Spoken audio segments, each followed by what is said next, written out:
Hello and welcome back to Healing Childhood Trauma in a Nutshell.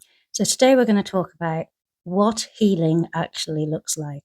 A lot of people imagine healing like one big breakthrough moment. Like suddenly you wake up one day and you're more confident, calmer, peaceful, and healed overnight. But I'm here to tell you that healing is a lot more quieter than that. Healing looks more like noticing your triggers, being able to rest without feeling guilty for it, saying no without panicking. And sometimes it can even be crying after years of emotional numbness, and finally you can show emotion. It's about realizing that you deserve better.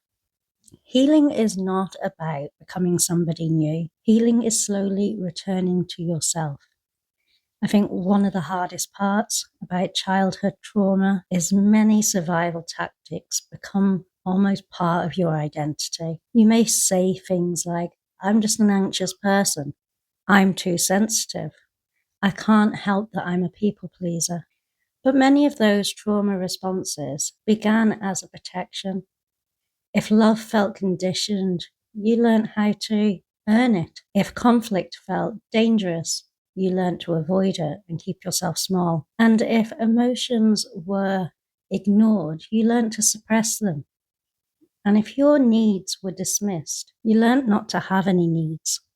But I'm here to tell you that those responses were intelligent survival adaptations, but they also begin to start hurting that adult version of you, because you'll probably find that you feel quite disconnected.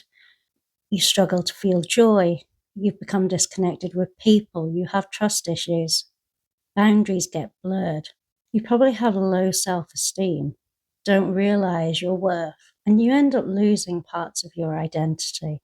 That's why healing can feel both beautiful but also painful at the same time. Because not only are you learning new patterns, you're grieving old wounds too. Real healing is often unglamorous. It's repetition and consistency. It's tiny choices that make a big difference. It's choosing self-compassion, realizing when you're not listening to your own needs, learning to sit down with your emotions and allowing yourself to slow down. It can also be realizing who are your safe people and creating boundaries for yourself without feeling the shame of that. And slowly, over time, things start to change. Your body stops living in constant survival mode. You begin responding rather than just constantly reacting to things. And most of all, you stop feeling responsible for everybody else's emotions. And finally, you start trusting yourself. And then one day you finally realize that that version of you that was constantly in survival mode now has moments of peace. Not perfection, but peace. And trust me, that changes everything. If you are healing from childhood trauma, please remember this. Healing is not linear. Some days you're going to feel like you've taken 3 steps forward and 2 steps back, and that's okay. That doesn't mean you're failing. It doesn't undo all the hard work that you've done up to this point. You're going to have days when old wounds will resurface. You're going to have days where you feel like you can take on the world. Both days are equally fine. Every time you choose self-awareness over self-hatred, you are healing. Every time you choose compassion, every time you choose kindness towards yourself, you are healing. And every moment you allow yourself to rest rather than just surviving, you are healing slowly, deeply, but genuinely. And if nobody else has told you this, I want to tell you that I am so proud of you. The fact that you're even here watching this video tells me that you want to be more compassionate to yourself. You want to understand yourself more, and you are well on your way in that healing journey.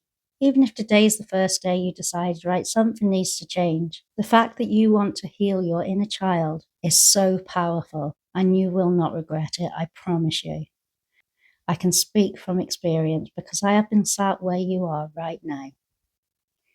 And if these videos made you feel understood in any way, I would love for you to carry on this healing journey with me. by watching some of the other videos on my channel. Videos about emotional neglect, nervous system regulation, people pleasing, hypervigilance, and learning how to feel safe in your own body finally.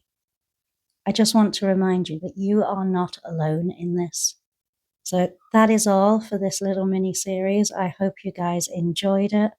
As always, please hit that subscribe button. It really helps my channel grow, and it shows the algorithm that people are actually interested in what I've got to say. So lots of love, guys. I will catch you in the next video, but for now, please look after yourself gently. Bye-bye.